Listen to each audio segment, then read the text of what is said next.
February 27, 1933.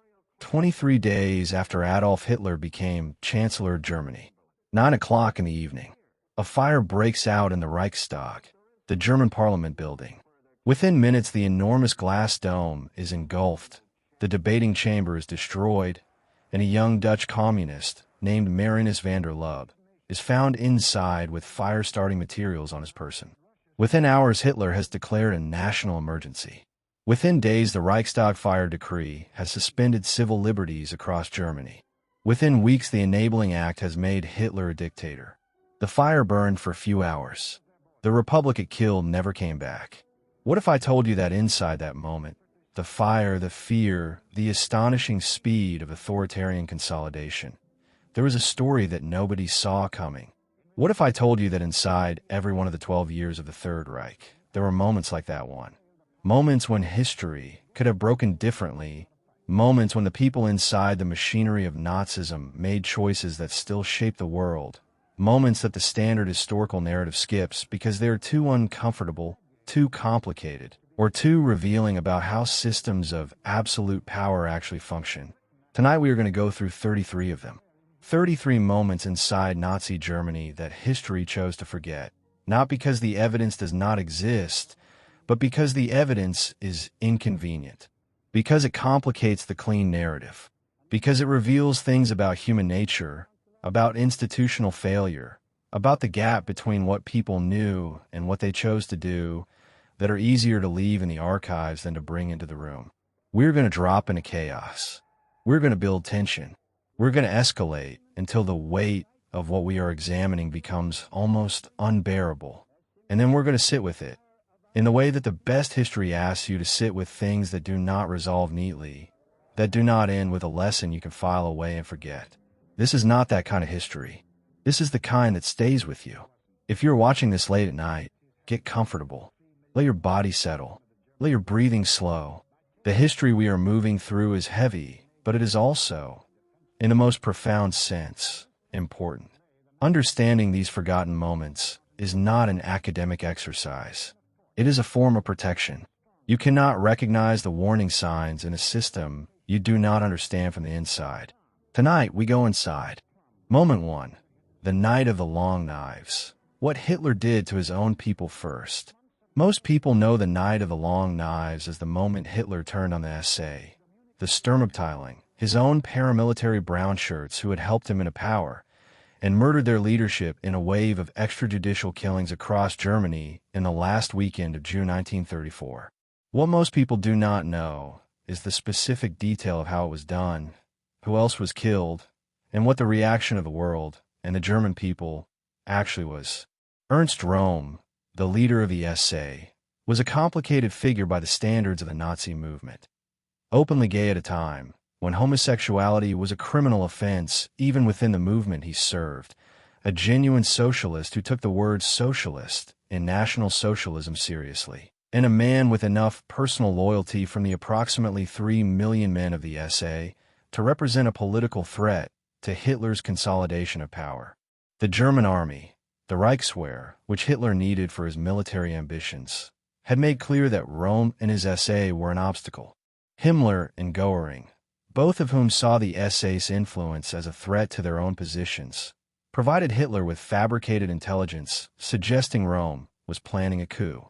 On the night of June 29th and June 30th, 1934, SS units fanned out across Germany with lists of names.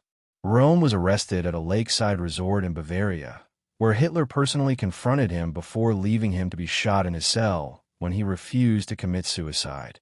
SA commanders across Germany were arrested and executed. But the killing did not stop with the SA. Political enemies who had nothing to do with any putsch, real or fabricated, were added to the lists. Gustav von Kahr, the Bavarian politician who had suppressed Hitler's beer hall putsch in 1923, was murdered and his body found hacked to pieces in a swamp. Erich Klausener, the leader of Catholic Action, was shot in his office. Gregor Strasser, a former Nazi Party leader who had fallen out with Hitler, was arrested and shot in his cell. The former Chancellor Franz von Papen, who had been instrumental in bringing Hitler to power and who had recently given a speech criticizing Nazi excesses, narrowly escaped death. His aides were shot instead. The total number killed in the purge has never been precisely established. The Nazi government acknowledged 77 deaths. Historians estimate the real figure at between 150 and 200. The killings were carried out without any legal authority, without any trial, without any charges. Hitler subsequently addressed the Reichstag and described the murders as justified self-defense against a treasonous conspiracy. The Reichstag applauded. The German legal establishment, including Roland Freisler, who would later become the president of the People's Court, provided legal justifications for extrajudicial murder after the fact. What the rest of the world should have learned from the Night of the Long Knives, and largely failed to, was this. Here was a government that had just murdered its own political allies in their beds, fabricated the justification, applied no legal process, and suffered no consequence. If this government would do this to men who had marched with Hitler since 1921, what would it do to people it had always identified as enemies? The answer was being written. Almost nobody read it. Moment 2. The Reichstag Fire Decree. How a democracy signs its own death certificate. The Reichstag Fire Decree, formerly the Decree of the Reich President for the Protection of People and State, was signed by President Paul von Hindenburg on the morning of February 28, 1933, less than 24 hours after the fire. It is one of the most consequential single documents in modern history and one of the least examined in detail. Its specific provisions are worth understanding precisely because of what they reveal about how democracies die, not in a single dramatic moment of overthrow, but through the activation of legal mechanisms that already existed within the democratic framework.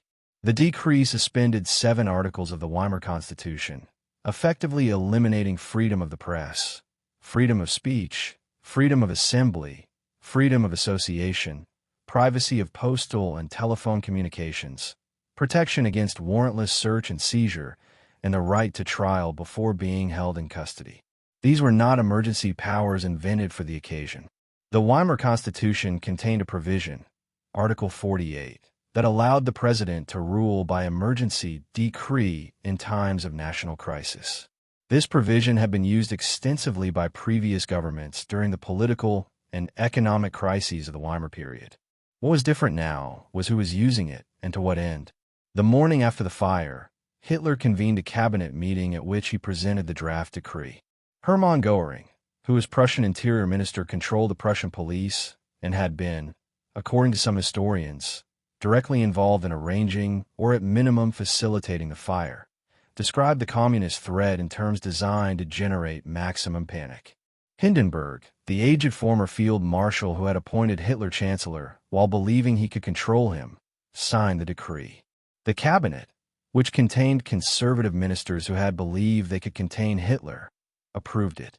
Within hours of the signing, approximately 4,000 Communist Party officials were arrested under the decree. Within days, the Social Democratic press had been suppressed. Within weeks, the March elections, held under a regime of systematic intimidation enforced by the decree suspension of civil liberties, produced results that Hitler used to claim a popular mandate. Within a month, the Enabling Act had been passed, giving Hitler the power to rule by decree without Reichstag approval.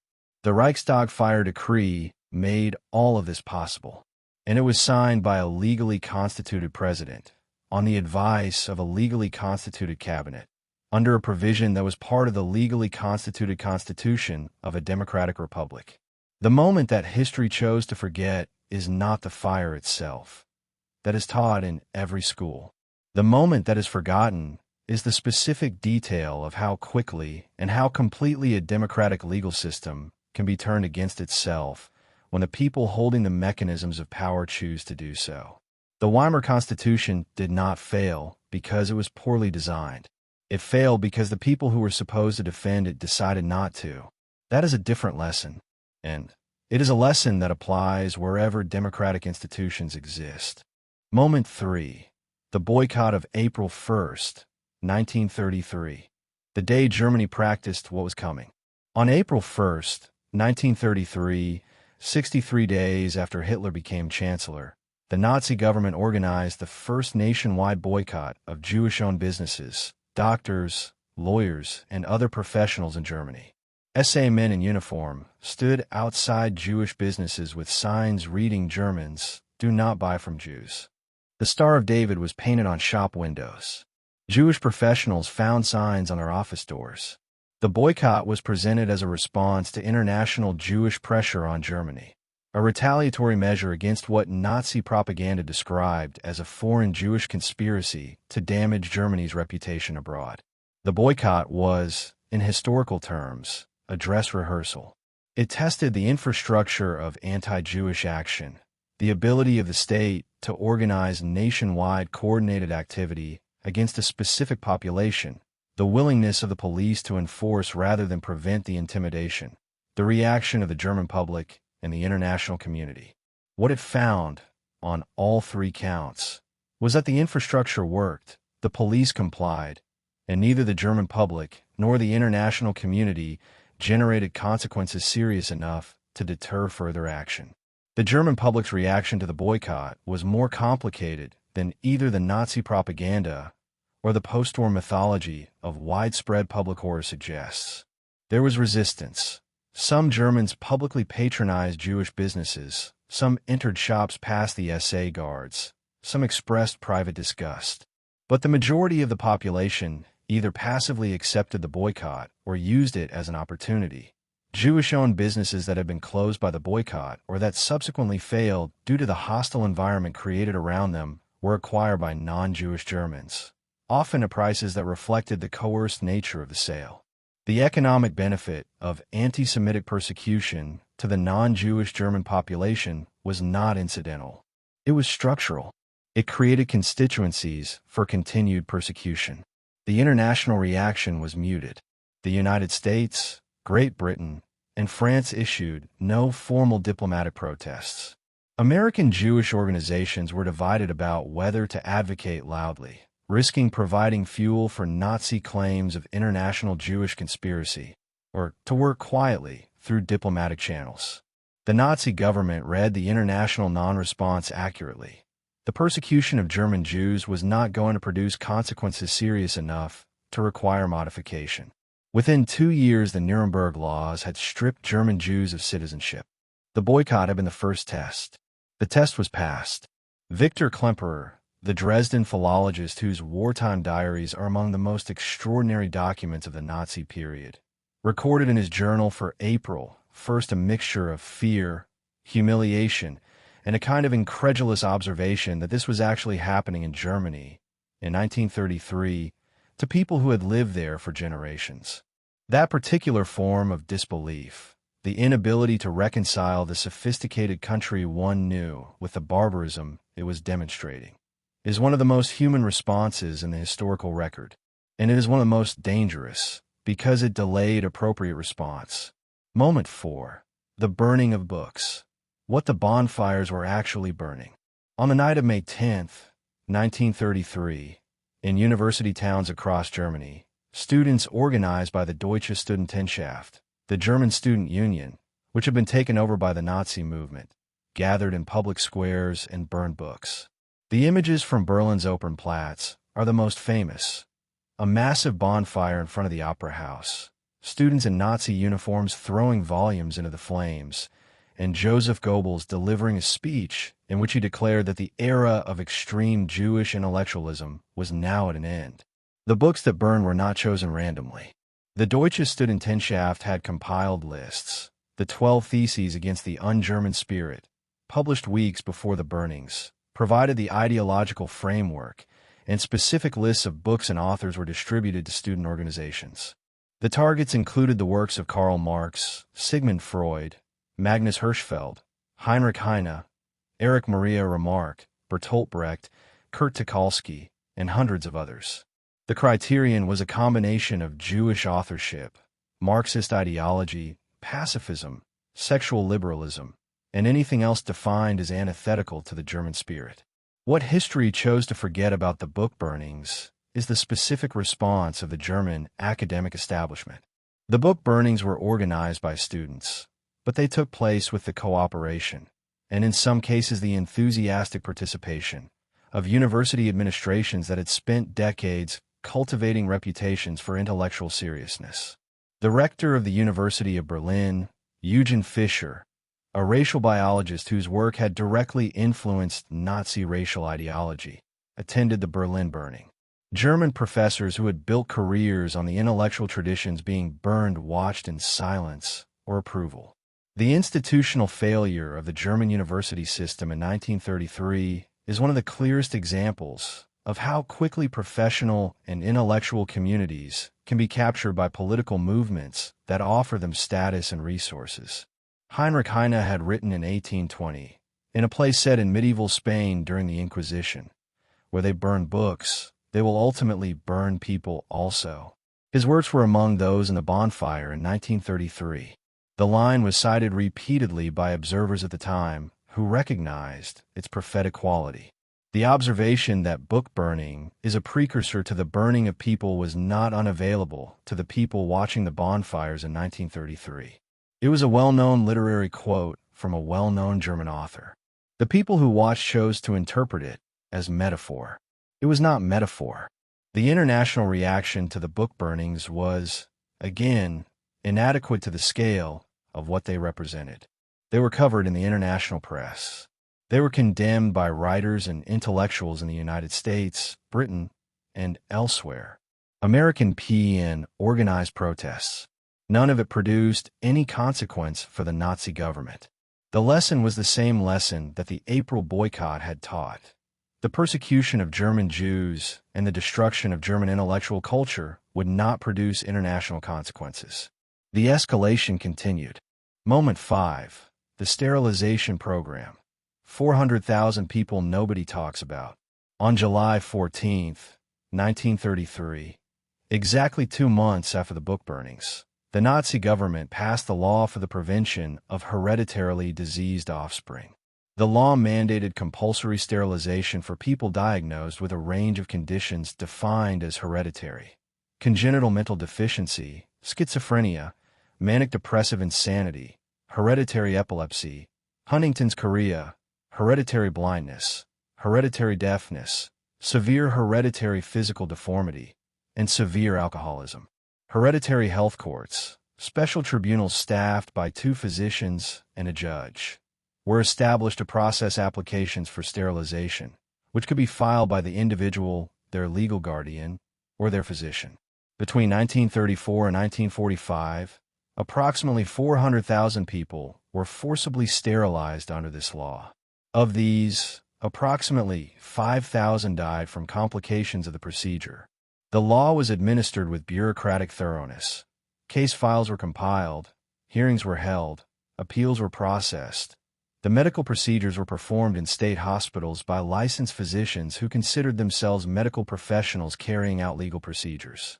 The machinery of medicine was turned into the machinery of eugenics, without most of its practitioners experiencing significant moral crisis. What history chose to forget about the sterilization program is its relationship to mainstream scientific thought at the time. Eugenics, the science of improving the genetic quality of a human population through selective breeding, was not a fringe Nazi invention. It was a mainstream scientific and social movement in the 1920s and 1930s across the United States, Great Britain, Scandinavia, and other countries. The United States had passed compulsory sterilization laws in more than 30 states by 1933. The Supreme Court had upheld the constitutionality of compulsory sterilization in Buck v. Bell in 1927. California had sterilized more people under its eugenics laws than all other American states combined. The Nazi sterilization law was explicitly modeled on the American laws and on a model eugenics law drafted by the American eugenicist Harry Laughlin, who was awarded an honorary doctorate by the University of Heidelberg in 1936 for his contribution to eugenics science. The German eugenicists who designed the law were in direct communication with American eugenicists throughout this period. This is not a minor footnote. It means that the sterilization program that killed 5,000 people and permanently altered the reproductive capacity of 400,000 more was not a product of uniquely German pathology. It was a German application of an international scientific movement that counted respected American universities, foundations, and scientists among its enthusiastic participants. The sterilization program is also the direct predecessor of the T4 euthanasia program that began in 1939, the systematic murder of approximately 200,000 disabled German citizens, and of the Holocaust itself. The same personnel, the same institutions, the same legal frameworks, and the same ideological justifications were used in all three programs. The escalation from forced sterilization to murder to genocide was not a leap. It was a series of steps, each one made possible by the one before, each one normalized by the professional and bureaucratic frameworks that surrounded it. Moment 6. The Concordat. The day the Catholic Church gave Hitler international legitimacy. On July 20th, 1933, 6 days after the sterilization law was passed, the Holy See and the German Reich signed the Reichskonkordat, a formal treaty between the Catholic Church and the Nazi government. The treaty guaranteed the rights of the Catholic Church in Germany, the operation of Catholic schools, the continued existence of Catholic organizations, the freedom of Catholic clergy to perform their functions, in exchange for the Church's withdrawal from political activity in Germany.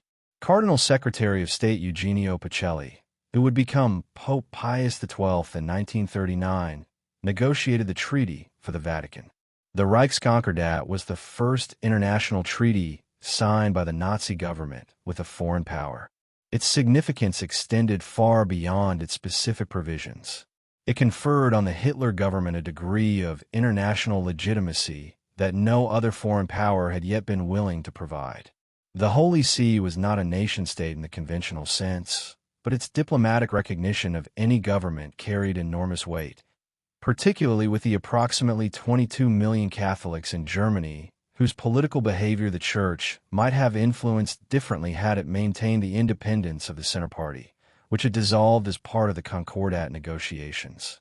The Catholic Center Party, the Zentrumpartei, had been one of the most significant political organizations in Weimar Germany, with a history going back to the 1870s and a consistent role in the coalition governments of the Republic. Its dissolution as part of the Concordat process was not merely a political concession. It was the removal of the primary organized political alternative to Nazism that had the capacity and the institutional infrastructure to resist. The Church traded the Center Party's political independence for guaranteed institutional rights, a transaction that protected Catholic schools and Catholic organizational life while abandoning the political arena to the Nazi movement. The Concordat did not, in the end, protect Catholic institutions. The Nazi government systematically violated its provisions throughout the 1930s and 1940s, closing Catholic schools, suppressing Catholic youth organizations, arresting clergy, and conducting propaganda campaigns against the Church. Pius XI issued a 1937 encyclical, Mit brennender Sorge, meaning with burning concern, that criticized Nazi violations of the Concordat and Nazi racial ideology, though it did not explicitly name Hitler or condemn anti-Semitism. The Concordat was a bad bargain for the Church, and the Church knew it within a few years.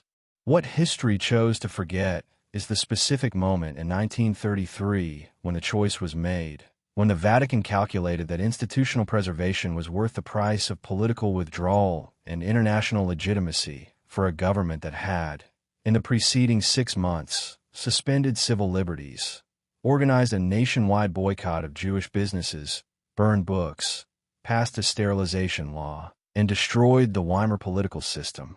The calculation was made. The treaty was signed. And the first international diplomatic recognition of the Nazi government came from the oldest continuously functioning institution in Western civilization. Moment 7. The night Hindenburg died. And what happened in the next 12 hours? Paul von Hindenburg, the 86-year-old former field marshal who served as president of Germany, died at 9 o'clock in the morning on August 2, 1934. He had been the last institutional check on Hitler's power, the one figure in Germany whose office gave him the constitutional authority to dismiss the chancellor and whose personal prestige might have made that dismissal stick. He was also, by the final months of his life, too mentally deteriorated to exercise that authority effectively, too surrounded by conservative advisors who had integrated themselves into the Nazi power structure, and too thoroughly manipulated by the people around him to pose any real obstacle to what was coming. What happened in the 12 hours after Hindenburg's death reveals the planning that had gone into ensuring nothing interrupted the consolidation. The merger of the offices of President and Chancellor, making Hitler the sole executive authority of the German state, had been prepared in advance. A law combining the two offices was announced on the day of Hindenburg's death. The German officer corps was required to swear a personal oath of loyalty, not to the German state or constitution, as had been traditional, but to Adolf Hitler by name, that day. The oath of loyalty deserves specific attention because of what it meant for every subsequent decision made by German military officers who were aware that the regime was committing atrocities. The oath, rendered in translation as a pledge of unconditional obedience to Adolf Hitler, the Führer of the German Reich and people, as Supreme Commander of the Armed Forces, was personal, unconditional, and to a person rather than a state.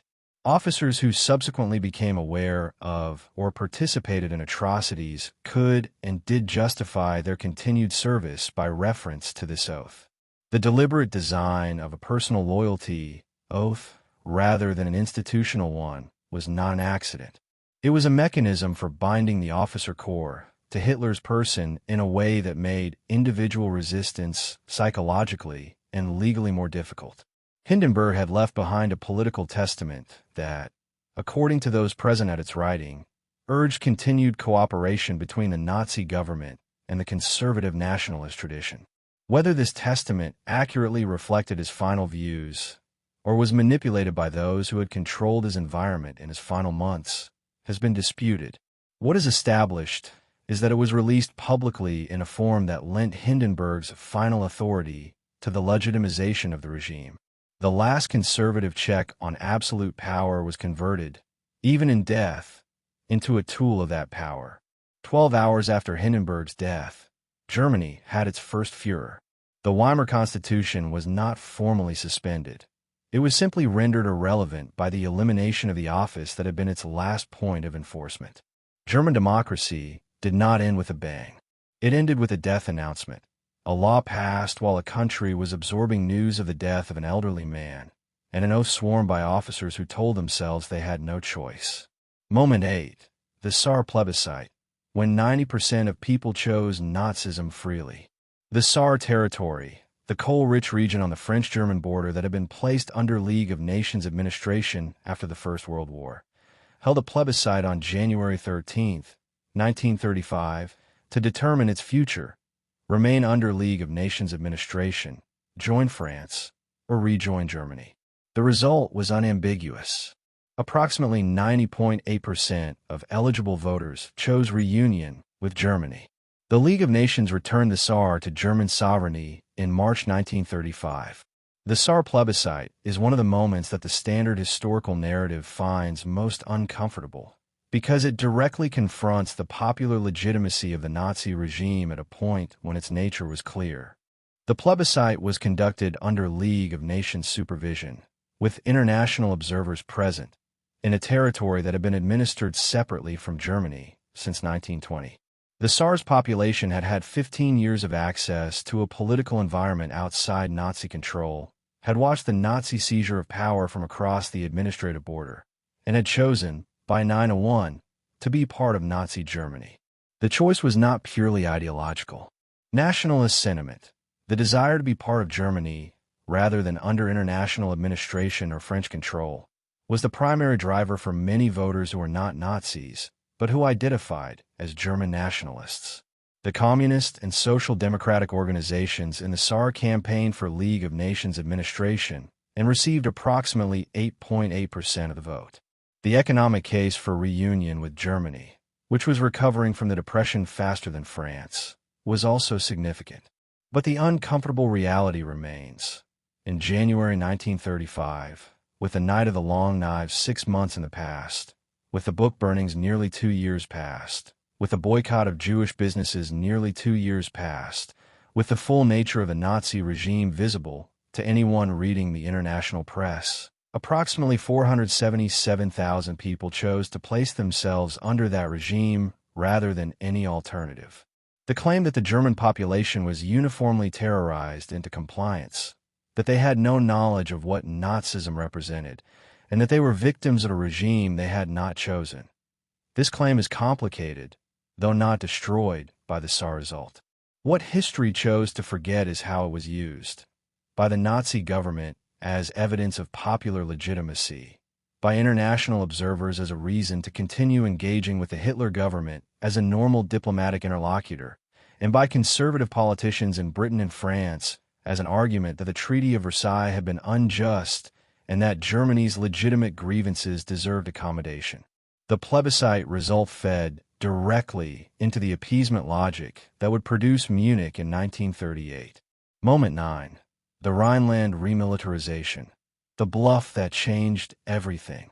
On March 7, 1936, German military units crossed the Rhine River and entered the demilitarized Rhineland zone, the territory on the western bank of the Rhine and a 50-kilometer strip on the eastern bank that the Treaty of Versailles and the Locarno treaties had required to remain free of German military presence. The remilitarization violated both treaties simultaneously and was a direct military challenge to France and Britain, who were the primary guarantors of the Locarno settlement. The units that crossed the Rhine were not an overwhelming military force.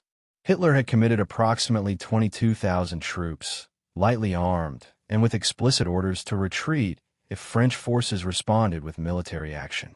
The German army's senior commanders had told Hitler privately that the Wehrmacht was not prepared for a military confrontation with France in 1936, that the rearmament program had not yet reached the point where Germany could absorb a French counterattack, and that the operation was a dangerous gamble. The chief of the general staff, Ludwig Beck, later recorded that he and other senior officers had been deeply alarmed by the risk. France did not respond militarily. Britain counseled restraint. The League of Nations passed a resolution finding Germany in violation of its treaty obligations and took no further action. Within hours of the Rhine crossing, it was clear that no military response was coming. Hitler later said that the 48 hours after the Rhine crossing were the most nerve-wracking of his life, that if France had marched, the German forces would have had to retreat and the political consequences would have been enormous. The strategic consequences of the remilitarization were fundamental. By establishing German forces on the Rhine, Germany closed the strategic window through which France could have responded to any further German aggression in Central and Eastern Europe with a rapid offensive into undefended German territory. Every subsequent German move, the annexation of Austria, the occupation of the Sudetenland, the invasion of Czechoslovakia, was made with the Rhine frontier secured. The military geography of Europe had been transformed in a single day by a gamble that cost nothing because the people who should have called the bluff had decided to accommodate it. What history chose to forget is the internal debate within the French government in March 1936, which documents have since revealed to have been more substantial than the public record suggested. French military commanders assessed that they had the capacity to respond. French politicians calculated that domestic political conditions made a military response impossible. The decision not to act was not unanimous or inevitable. It was a choice made in specific circumstances by specific people that could have gone differently. The history of what did not happen in March 1936 is at least as important as the history of what did. Moment 10. The Berlin Olympics. The propaganda triumph the world helped build. The 1936 Berlin Olympics are remembered primarily for Jesse Owens, the Black American sprinter who won 4 gold medals, and whose performance was used by American propaganda to embarrass the Nazi regime's racial ideology. The narrative of Owens at Berlin is real and important.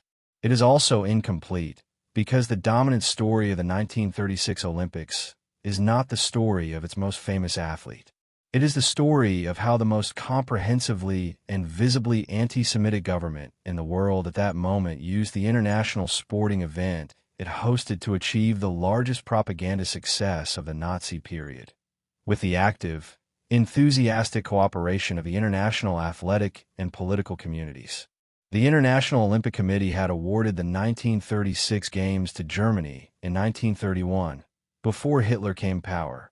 When a Nazi government came to power and immediately began implementing anti-Semitic legislation and excluding Jews from German sports federations, there was an international movement, primarily led by American Jewish organizations and some American athletic officials, to boycott the Games or move them. The movement failed. The American Olympic Committee, led by Avery Brundage, who made multiple trips to Germany in 1934 and 1935 and returned reporting that Jewish athletes were being treated fairly, a finding that was false and that some historians believe he knew to be false, voted to send a team. The Nazi government prepared the Berlin Games with extraordinary thoroughness. Anti-Jewish signs were temporarily removed from public spaces in Berlin. Der Stürmer, the virulently anti-Semitic weekly newspaper, was taken off newsstands. Romani people were removed from the streets of Berlin to a camp outside the city. The two Jewish members of the German Olympic team who might otherwise have been excluded, Helene Mayer, a fencer, and Rudi Ball, an ice hockey player, were reinstated specifically to defuse the boycott argument that Germany was excluding Jews from its team. The Games themselves were a production of unprecedented scale and sophistication. Leni Riefenstahl's two-part film Olympia, which remains one of the most technically innovative documentary films in history, presented the Berlin Games to international audiences as a celebration of human physical achievement. 75 countries participated. Record crowds attended. International dignitaries praised the organization. The New York Times praised the efficiency of the arrangements. What history chose to forget is the specific internal debate within the IOC and the American Olympic Committee in 1934 and 1935, which was resolved in favor of participation by a combination of advocacy, economic interests, and the institutional bias of the international sporting community toward maintaining the purity of athletic competition against political considerations. The people who attended the 1936 Games were not ignorant of what Nazi Germany was. They were making a choice. That athletic participation was worth more than political statement. That produced, as its primary consequence, the most successful international propaganda exercise the Nazi government ever achieved. Moment 11. The Hossbach Memorandum. The meeting where World War II was planned. On November 5, 1937, Hitler convened a secret meeting in the Reich Chancellery with his foreign minister, war minister, and the commanders-in-chief of the three Wehrmacht branches. The meeting lasted approximately 4 hours. Colonel Friedrich Hossbach, Hitler's military adjutant, took notes.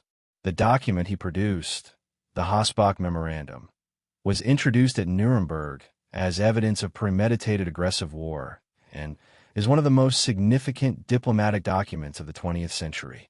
It is also almost entirely absent from popular historical consciousness. What Hitler told his senior military commanders at that meeting, according to Hossbach's memorandum, was straightforward.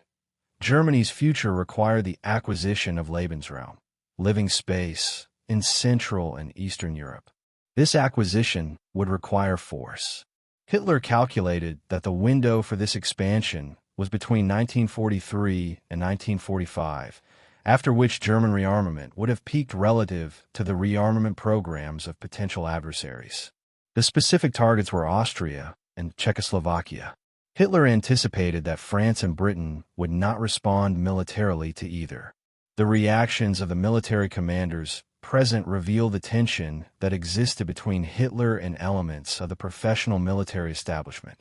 War Minister Werner von Blomberg and Army Commander-in-Chief Werner von Fritsch raised objections, both pointing to the military risks of simultaneous confrontation with France and Britain while the German rearmament program was still incomplete. Foreign Minister Konstantin von Neurath expressed concern about the diplomatic implications. These objections were brushed aside. Within months, all three men had been removed from their positions. Blomberg was forced out after a marriage scandal. He had married a woman who, it turned out, had a criminal record, and the SS had kept the file and used it at an opportune moment. Fritsch was accused of homosexuality on the basis of false evidence fabricated by the SS, was court-martialed and acquitted after investigation, but was not reinstated to his command. Neurath was replaced as foreign minister by the more compliant Joachim von Ribbentrop. The November 5th meeting was followed, within 3 months, by the removal of the 3 most senior officials who had raised objections. This was not coincidence. What the Hossbach Memorandum reveals, and what history chose to minimize in the post-war period, partly because it was so uncomfortable for the post-war West German government and military establishment, is that the senior military and political leadership of Germany had explicit advanced knowledge of Hitler's war plans and had the institutional position to object to them. They objected, briefly, and were removed. Others took their places who did not object. The Wehrmacht's subsequent claim, advanced extensively in post-war memoirs and testimony, that the professional military had been the victims of Hitler's deception and had been unaware of the criminal nature of the regime's plans, is flatly contradicted by the documentary record of November 5, 1937. Moment 12. The White Rose. 6 students and a mimeograph machine. In June 1942, a group of medical students at the University of Munich began producing and distributing anti-Nazi leaflets using a mimeograph machine in a Munich apartment. The core of the group was Hans Scholl, his sister Sophie Scholl, and their friend Christoph Probst. They were joined by Alexander Schmorl and Willy Graf, and later by their professor, Kurt Huber. They called themselves the White Rose, Weiss Rose, and over a period of approximately 8 months they produced and distributed 6 leaflets calling on the German people to resist the Nazi regime, condemning the murder of Polish Jews, and arguing that Germany's military defeat was both inevitable and deserved. The leaflets are remarkable documents for their historical context. Written in 1942, in the middle of Nazi Germany, by young people who had grown up entirely within the Nazi system, and who had in several cases been enthusiastic Hitler Youth members in their early adolescence. They contain passages of extraordinary moral and intellectual clarity. The first leaflet, distributed in June 1942, opened with a declaration that nothing is so unworthy of a civilized nation as allowing itself to be governed without opposition by an irresponsible clique that has yielded to base instinct. The fourth leaflet explicitly named the murder of Polish Jews as a crime of an extent beyond all measure.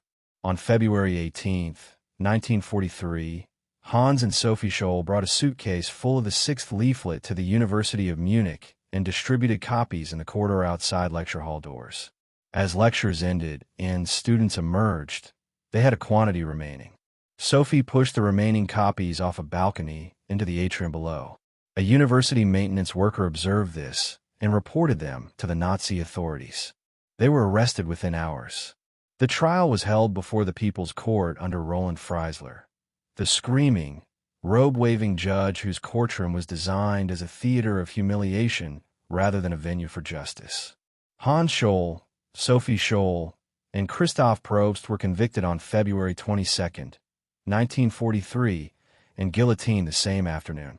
Schmorl and Huber were executed in July 1943. Graf in October 1943. 6 people total, for writing and distributing leaflets. The regime's response to internal dissent was designed not only to punish the dissenters, but to communicate to everyone watching what the cost of dissent was. What history chose to forget about the White Rose is the specific detail of the post-arrest interrogations, which were extensive and which the Gestapo used to try to identify a larger network. There was no larger network. 6 students and a mimeograph machine in a Munich apartment were the entire operation. The White Rose was not representative of a broad underground movement. It was exceptional, and its exceptionalism, the fact that 6 students did what millions of their countrymen did not, is itself a fact about Germany in 1942 that deserves to be held without comfort. Moment 13. Operation Anthropoid. The assassination the Nazis were sure would never happen. Reinhard Heydrich, chief of the RSHA, the operational brain of the Holocaust machinery, the man Hitler called the man with the iron heart, was shot in Prague on May 27, 1942, and died of his wounds on June 4. The assassination, carried out by two specially trained operatives of the Czech government in exile, was the only successful assassination of a senior Nazi official during the entire war. It is also one of the most morally complicated events in the history of resistance because of what happened after. The British Special Operations Executive and the Czech government in exile under Edvard Benes had trained Josef Gabčík and Jan Kubis in Britain and parachuted them into occupied Czechoslovakia in December 1941 with orders to kill Heydrich. The operation nearly failed. Gabčík's Sten gun jammed when he raised it at the hairpin bend in Prague where the ambush was set, and Heydrich initially seemed likely to survive the grenade fragments from Kubis's modified anti-tank grenade. Infection, almost certainly septicemia from horsehair upholstery that entered the wound, killed him 8 days later. The Nazi reprisals were savage and specifically calculated. The village of Lidice, identified, incorrectly, as having connections to the assassination, was destroyed. All 184 adult male inhabitants were shot. All 184 women were sent to Ravensbrück concentration camp. 88 children were taken for racial evaluation. Most were deemed unsuitable for Germanization and gassed at Chelmno.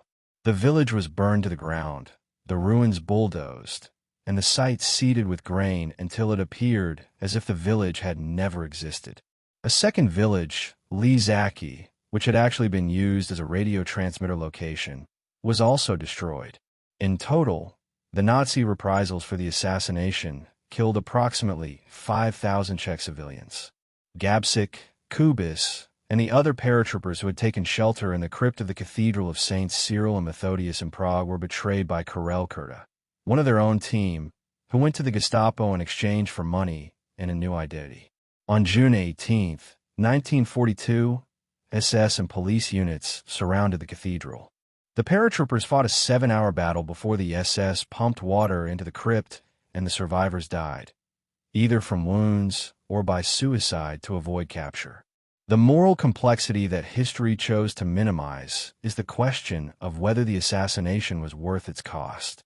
Benes and the SOE had calculated that Heydrich's death was worth any reprisal.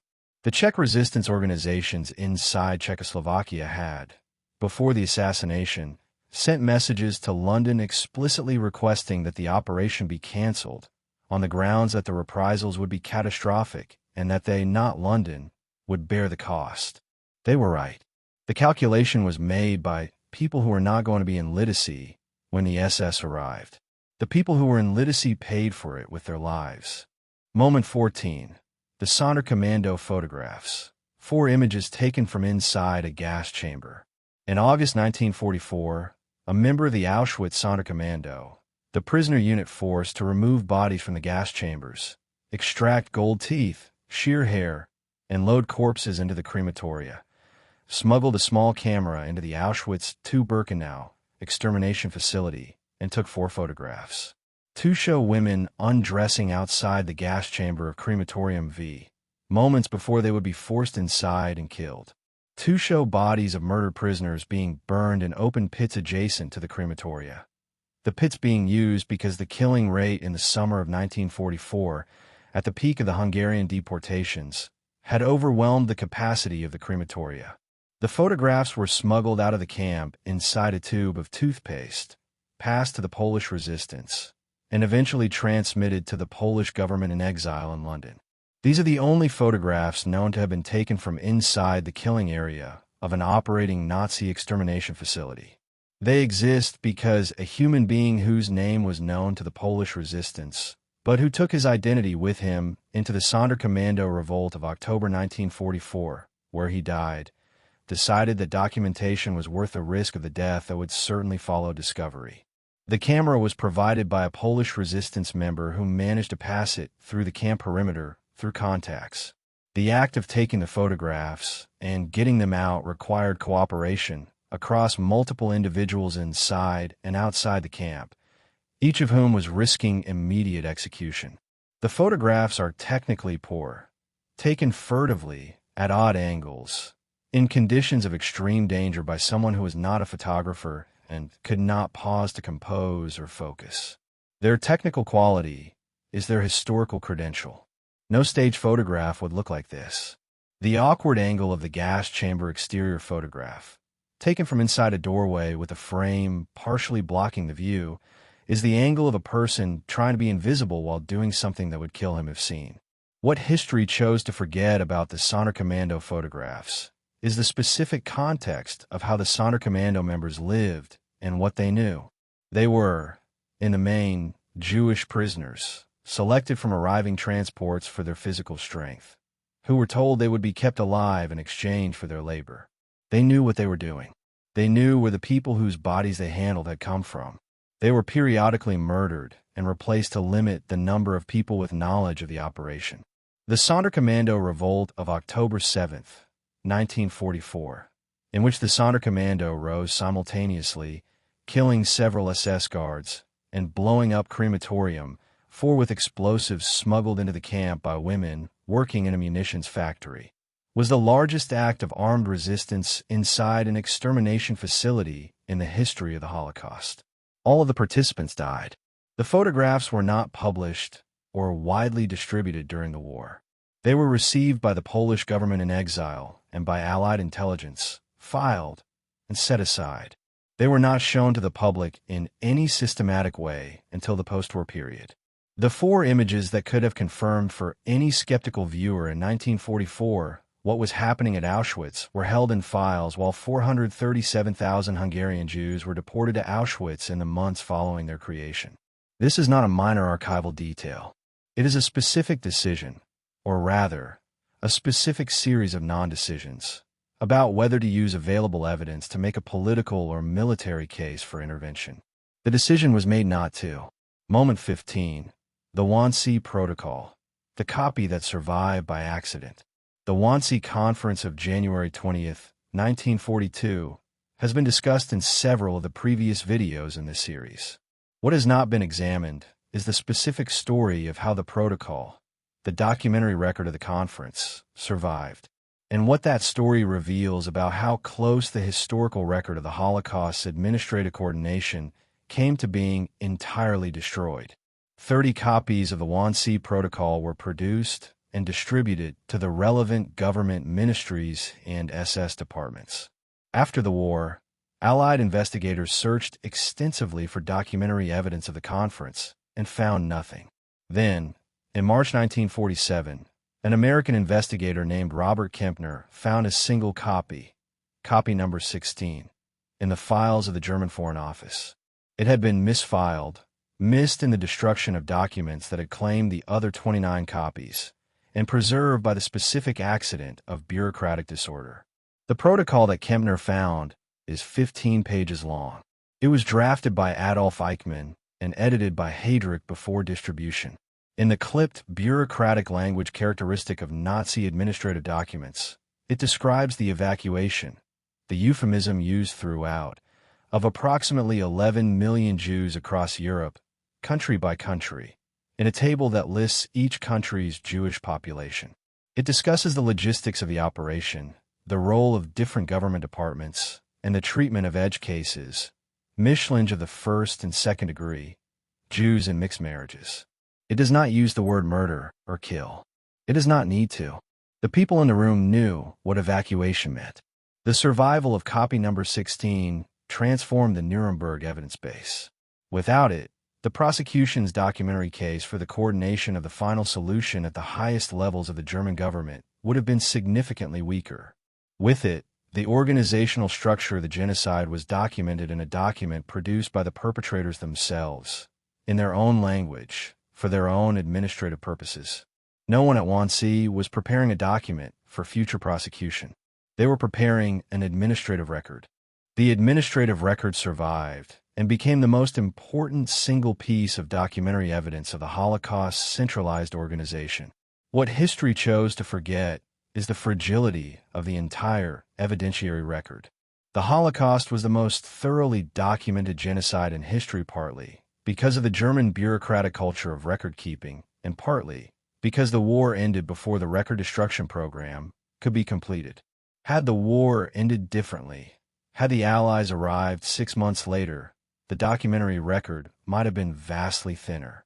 The trial of perpetrators, the establishment of historical responsibility, the naming of the organizational structure, all of it depended on the accident of military timing, and on the specific accident of one misfiled copy of a 15-page document in a Foreign Office archive. Moment 16. The Edelweiss Pirates, the German youth who fought the Hitler Youth. In the industrial cities of the Rhine and Ruhr, Cologne, Dusseldorf, Wuppertal, Essen, in the late 1930s and early 1940s, a loose network of working-class German youth groups organized around a specific act of defiance, refusing to join the Hitler Youth and actively resisting its authority. They called themselves by various local names: Edelweiss Pirates, Navajos, Roving Dudes, and they gathered in parks and on street corners wearing their identifying badges and doing the things that teenagers do when they are deliberately refusing to do what authority tells them. Singing band songs, wearing band styles, camping in the countryside, and, with increasing frequency, as the war progressed, physically fighting Hitler Youth patrols. The Edelweiss Pirates were not a political organization with a coherent ideology. They were working-class adolescents who found the regimentation of the Hitler Youth, with its emphasis on military drill, ideological instruction, and submission to authority, incompatible with the culture they had grown up in. Many of their preferred activities were simply the activities of the pre-Nazi German youth movement: hiking, camping, folk singing, independent gathering. What made these activities subversive in the Third Reich was that they were not authorized, not organized by the state, and not supervised by ideologically vetted leaders. As the war progressed, and the Edelweiss Pirates aged into their late teens, their resistance escalated. In Cologne, a group associated with the pirates sheltered army deserters and escaped forced laborers and conducted limited sabotage operations. In November 1944, 12 people, including 6 identified as Edelweiss Pirates, were publicly hanged in Cologne's Ehrenfeld district by the Gestapo. Among them was Barthel Schenk, who was 16 years old. The Edelweiss Pirates are almost entirely absent from the standard historical narrative of the Third Reich for a reason that reveals something important about how history decides what to include. They were not Jewish victims. They were not political resistors in the organized sense. They were not members of the famous conspiracies. They were working-class German teenagers who refused to be organized, who fought back when the Hitler Youth tried to enforce its authority, and who were ultimately executed for it. Their resistance does not fit the heroic narrative of principled ideological opposition. It fits the messier, more human narrative of young people who simply did not want to be what the regime required them to be. What history chose to forget is the specific scale of their numbers. Estimates range from several hundred to several thousand young people involved in Edelweiss pirate networks at various times, and the specific nature of the regime's response to them. Himmler, in 1944, explicitly ordered that Edelweiss pirate ringleaders be subjected to harsh measures including public hanging. The regime's response to working-class teenage nonconformity was the same response it applied to everything else it could not accommodate: escalating state violence. The teenagers who hung in Cologne's Ehrenfeld in November 1944 had not organized a coup. They had refused to march in formation. Moment 17. The last train from Westerbork, the bureaucratic normality of deportation. Westerbork was a transit camp in the northeastern Netherlands through which approximately 107,000 Jewish people passed between 1942 and 1944, most of them on their way to Auschwitz-Birkenau and Sobibor. What makes Westerbork historically distinctive is not its size or its death toll. Both were eclipsed by other components of the deportation system, but the extraordinary documentation of its internal life and the specific mechanism by which it operated. The camp was administered internally by a Jewish council, and the specific administrative fact that defined life at Westerbork was the Tuesday morning train. Every Tuesday morning, a train departed Westerbork for the east, for Auschwitz or Sobibor. Every Monday evening, the list of names for the following morning's transport was compiled. The process of compiling the list, deciding who would be on Tuesday's train, was formally managed by the camp administration, with the power to add or remove names resting in varying degrees with the German camp commandant and the Jewish council. The human consequences of this administrative arrangement were specific and documented. People competed, through whatever means were available, to be placed in categories that provided temporary exemption from the transport lists. Workers in essential industries, holders of certain categories of identity documents, people with connections to influential figures in the camp administration. The camp had a hospital. Being a patient in the hospital on Monday night provided a temporary exemption. The hospital was full on Monday nights. It was also documented that when transport quotas were not met from the general prisoner population, the hospital wards were emptied. Patients who had been receiving medical treatment were put on Tuesday's train. On September 3rd, 1944, among the 1,019 people in one of the final transports was Anne Frank, her father Otto, her mother Edith, and her sister Margot. They had been discovered in the secret annex on August 4th, 1944, through a denunciation whose source has never been definitively identified. Otto Frank was the only one of the four to survive the war. And Frank died of typhus in Bergen-Belsen in February or March 1945, weeks before the camp's liberation. What history chose to forget about Westerbork is the specific administrative normality of the whole operation. The trains ran on Tuesday. The lists were compiled on Monday. The German camp commandant, Albert Konrad Jemiker, attended the loading of each transport wearing his uniform, sometimes taking photographs, maintaining the composure and the administrative decorum of an official presiding over a routine logistical operation. He was convicted after the war and served 10 years in prison.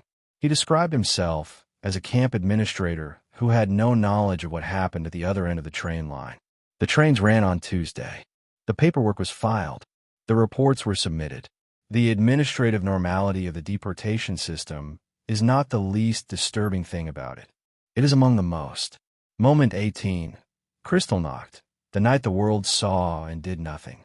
On the night of November 9th into November 10th, 1938, organized mobs across Germany and Austria, coordinated by Joseph Goebbels under Himmler's SS supervision, using SA men in civilian clothes to create the appearance of spontaneous public outrage, attacked Jewish synagogues, businesses, homes, schools, and hospitals.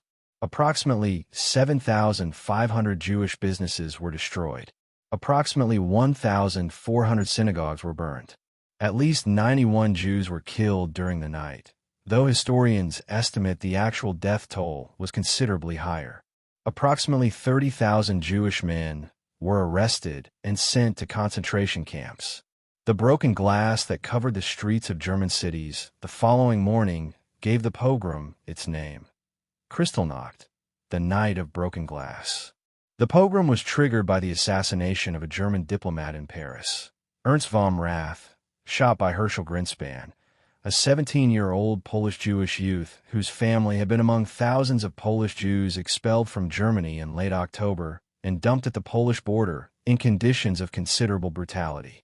The Nazi government used the assassination as the pretext it needed for organized violence that had been under consideration for some time. Goebbels gave the speech that unleashed the violence on November 9th, at a gathering of Nazi Party officials in Munich commemorating the Beer Hall Putsch anniversary. What history chose to minimize about Kristallnacht is the international reaction. Not because the reaction was strong enough to matter, but because the gap between what the world saw and what the world did is so comprehensive as to be instructive. American newspapers covered the pogrom extensively. The New York Times ran detailed reports. President Roosevelt recalled the American ambassador to Germany, a symbolic gesture that was the most significant diplomatic response any government made. No country significantly liberalized its immigration policies for Jewish refugees in the aftermath. The United States did not raise its immigration quotas. Britain tightened immigration restrictions to Palestine. The Dominican Republic, bizarrely, offered to accept 100,000 Jewish refugees, an offer that was partially accepted before the logistics proved overwhelming. After Kristallnacht, the Nazi government imposed a fine of 1 billion Reichsmarks on the German Jewish community for the damage caused, damage that the Nazi government had itself organized. German insurance companies, which faced enormous claims from business owners whose property had been destroyed, were instructed by the government not to pay out to Jewish claimants. The insurance money was confiscated by the state. The German Jewish community was thus simultaneously assaulted, fined for the assault, and denied the insurance compensation that would have partially covered their losses. The administrative thoroughness of this outcome was not accidental. And speaking of what Kristallnacht revealed about the relationship between the Nazi government and the German population, the participation of ordinary Germans in the violence of Kristallnacht has been extensively studied. The SA men who carried out the organized destruction were in civilian clothes, but they were not unrecognizable to their neighbors. They were known men, doing something visible in front of witnesses. The German population watched the burning synagogues. They walked over the broken glass. Many of them took goods from the looted shops. Some of them reported the experience with horror in private correspondence and diaries. Others expressed satisfaction. The range of responses, from private distress to active participation, mirrors the range of responses to every stage of Nazi persecution, and the aggregate of those responses was a society that continued to function, continued to produce, and continued to fight for a regime that was doing all of this in their name. Moment 19. The July 20th plot. The bomb that almost ended the war 2 years early. On July 20th, 1944, Colonel Claus von Stauffenberg placed a briefcase bomb under the conference table in Hitler's East Prussian field headquarters, the Wolfschanz, the Wolfslayer, and then flew to Berlin, where he and his co-conspirators planned to activate a military coup using the reserve army under the code name Operation Valkyrie. The bomb exploded. Hitler survived, protected from the full force of the blast by the heavy oak conference table and by the decision of an aide to move the briefcase to a position behind one of the table's supporting legs when it was in his way. 4 of the 24 people in the room died. Hitler suffered perforated eardrums, burns on his legs, and a paralysis of his right arm that subsequently resolved. Within hours, the coup had collapsed. The July 20th plot is the most famous of the approximately 40 documented assassination attempts against Hitler during his tenure as Führer. What history chose to minimize, partly because the post-war mythology of the resistance was constructed with specific political purposes in West Germany, is the specific character of the conspirators and their motivation. The July 20th plotters were not, in the main, people who had opposed Hitler from the beginning. They were people who had served the regime, who had in many cases participated in the military campaigns that included war crimes, and who turned against Hitler when it became clear that Germany was going to lose the war and that Hitler's refusal to negotiate was going to produce total national catastrophe. Stauffenberg himself is the clearest example. He had been an enthusiastic officer who had served with distinction in Poland, France, and the Soviet Union before being severely wounded in Tunisia in 1943, losing an eye, his right hand, and 2 fingers of his left hand. His turn against Hitler was not purely moral. It was also a military judgment. Germany was being destroyed by a leadership that refused to acknowledge military reality. The plotters' plans for the government that would succeed Hitler's regime included the continuation of a German state that would retain significant territorial gains from the war and would be able to negotiate from a position of relative strength with the Western Allies. This was not a plan to restore German democracy. It was a plan to save Germany from the consequences of its own choices. The aftermath of the failed plot was savage even by the standards of a regime that had been conducting mass murder for years. Hitler ordered that the conspirators be hanged on meat hooks with piano wire, and that the executions be filmed for his personal viewing, a request that was fulfilled. Approximately 7,000 people were arrested in the subsequent investigation, of whom approximately 5,000 were executed. The People's Court under Roland Freisler processed the cases with the theatrical brutality that characterized his tenure, screaming abuse at the defendants, refusing to allow them to speak in their own defense, ordering them dragged back into the courtroom when they tried to maintain dignity. Freisler himself was killed when an American bomb hit the People's Court building in February 1945 during the trial of a subsequent group of conspirators.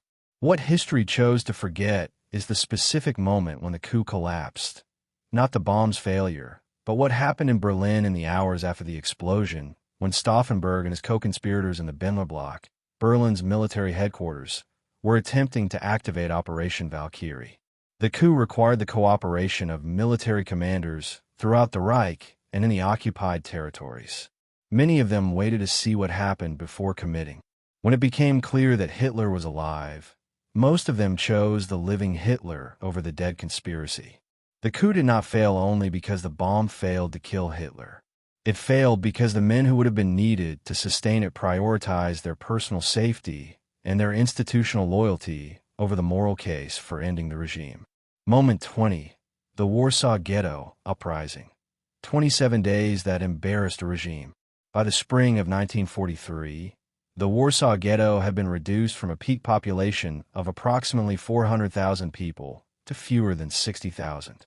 The great action of the previous summer, the mass deportation that began July 22, 1942, had sent approximately 265,000 Warsaw Jews to Treblinka in 52 days.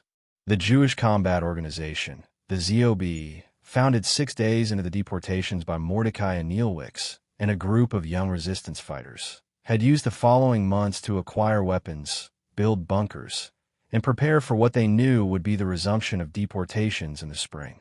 On April 19, 1943, the eve of Passover, German forces under the command of SS General Jürgen Stroop entered the ghetto with orders to liquidate it within 3 days. They encountered armed resistance. The ZOB fighters, equipped with pistols, a small number of rifles, Molotov cocktails, and homemade grenades acquired through the Polish underground and purchased with funds raised within the ghetto, ambushed the entering German forces and drove them back. Stroop reported to his superiors that the operation, which was supposed to take 3 days, was encountering unexpected resistance from a population he had expected to be passive. The uprising lasted 27 days. The ZOB held the ghetto under conditions of enormous physical hardship. The fighters lived in the bunker networks they had built under the ghetto streets, emerging to ambush German forces and retreating before the German firepower could be brought fully to bear. Stroop responded by systematically burning the ghetto block by block, forcing the fighters out of their positions. Mordecai Anielewicz died on May 8, 1943, in the bunker at 18 Mila Street when it was overcome by SS forces, whether by combat, by suicide to avoid capture, or by the effects of German gas pumped into the bunker has never been definitively established. He was 24 years old. Stroop sent daily reports to his superiors that are among the most extraordinary documents in Holocaust history.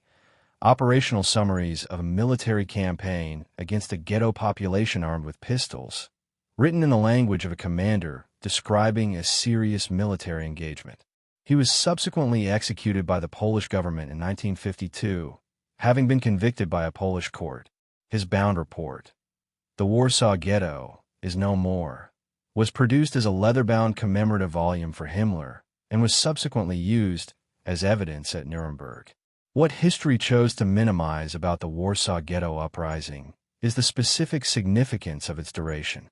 A group of approximately 750 fighters with pistols and Molotov cocktails held off a German military force that ultimately numbered several thousand soldiers and police with artillery, armored vehicles, and incendiary weapons for 27 days. The Warsaw Pact's military headquarters had estimated 3 days. The uprising lasted 9 times longer. The military embarrassment of this outcome was real and was recognized in real time by German commanders who had to report to Berlin that the operation was taking far longer than planned. The fighters of the ZOB, without any real hope of military victory, without the possibility of escape, and without any prospect other than death, chose to fight rather than be taken to Treblinka. They made the regime pay a cost for what it was doing. The cost was not enough to stop it. It was enough to matter. Moment 21. The Sobibor Revolt. The extermination camp that prisoners destroyed from inside. On October 14, 1943, the prisoners of Sobibor extermination camp, one of the 3 Operation Reinhard camps, which had murdered an estimated 170,000 to 250,000 people since its opening in May 1942, carried out a planned armed revolt. led by Alexander Petrovsky, a Soviet Jewish POW who had arrived in the camp 6 weeks earlier, and Leon Feldhendler, a Jewish leader from the Zolkiuka ghetto who had been in the camp since its early days. The revolt was organized with remarkable operational precision given the circumstances. The plan involved the sequential assassination of SS guards who were lured individually to workshops and warehouses under pretext of picking up personal items or having clothing fitted. Each killing was timed and coordinated so that the guards disappeared without raising an alarm. Within approximately an hour, 11 SS guards had been killed with axes and knives by prisoners who had never carried out violent action before, who were living in conditions of extreme deprivation, and who were doing something for which immediate discovery meant certain death. When the plan partially unraveled and the alarm was raised before all the guards had been eliminated, Petrovsky gave the order for a mass escape through the camp's main gate and over the minefield perimeter. Approximately 300 of the camp's roughly 600 prisoners escaped the camp perimeter. Of these, approximately 170 survived the subsequent German manhunt, the hostile conditions of the forests and swamps of eastern Poland, and the remainder of the war. Among those who survived to give testimony was Alexander Petrovsky, who reached Soviet partisan forces and fought for the remainder of the war. Leon Feldhendler survived in hiding until April 1945, when he was murdered by Polish anti-Semitic nationalists, a specific and painful irony in the history of a man who had organized one of the Holocaust's most significant acts of resistance. After the revolt, the Nazi government shut down Sobibor, dismantled its structures, bulldozed the site, and planted it with trees and grain. The same evidence destruction process applied to Treblinka and Belzec after their own operational closures. The physical site of the murder of 250,000 people was converted to farmland. Historians and archaeologists have, in recent years, conducted ground-penetrating radar surveys that have mapped the underground remains of the camp's infrastructure, the gas chambers, the sorting areas, the mass graves, with extraordinary precision, providing physical evidence of what the Nazis tried to erase. What history chose to forget about the Sobibor revolt is the specific operational planning that produced it. Petrovsky and Feldhendler had 6 weeks to plan an action in an environment of total surveillance, under conditions of starvation and exhaustion, with no weapons, no outside assistance, and no viable escape route. The precision with which they coordinated the sequential assassinations, each killing timed to occur before the next guard's absence would be noticed, represents a level of organizational competence under pressure that the historical record consistently underappreciates in its accounts of victim agency within the camp system. Moment 22. The Vilna Ghetto. Abba Kovner and the declaration that called things by their name. On January 1st, 1942, in the Vilna Ghetto, Vilnius, Lithuania, which had been one of the great centers of Jewish intellectual and religious life in Europe, home to the YIVO Institute for Jewish Research and known for centuries as the Jerusalem of Lithuania. A 23-year-old youth leader named Abba Kovner distributed a manifesto that said, in direct language that the historical record shows was almost unprecedented in January 1942, what was actually happening. The manifesto read, in part, "Let us not go like sheep to the slaughter. It is true that we are weak and helpless, but the only response to the murderer is revolt." It named the deportations from Vilna explicitly as murder rather than resettlement. It called on Jewish youth to arm themselves. It stated, with a clarity that most Jewish communal leaders in January 1942 had not yet reached, that the deportations were not labor transfers or resettlement operations, but systematic extermination. Kovner had been present at the Ponary Forest massacre site, where the Einsatzgruppen and Lithuanian collaborators had murdered approximately 70,000 Vilna Jews between July and December 1941, and had understood from early in the German occupation what the deportations meant. The significance of a January 1st, 1942 manifesto is that it predates the Wannsee Conference by 20 days. Kovner's public declaration that the Germans were engaged in the total extermination of the Jewish people was made on New Year's Day, 1942, before the administrative coordination of the final solution was formalized in a villa on a Berlin lake. He knew, from direct observation and from the testimony of people who had escaped from execution sites, what was happening. The Jewish fighting organization that he co-founded in Vilna in January 1942, the FPO, Vereinigte Partisanenorganisatie, was the first organized armed Jewish resistance movement in occupied Eastern Europe. Kovner survived the war as a partisan commander in the forests of Belarus and Lithuania.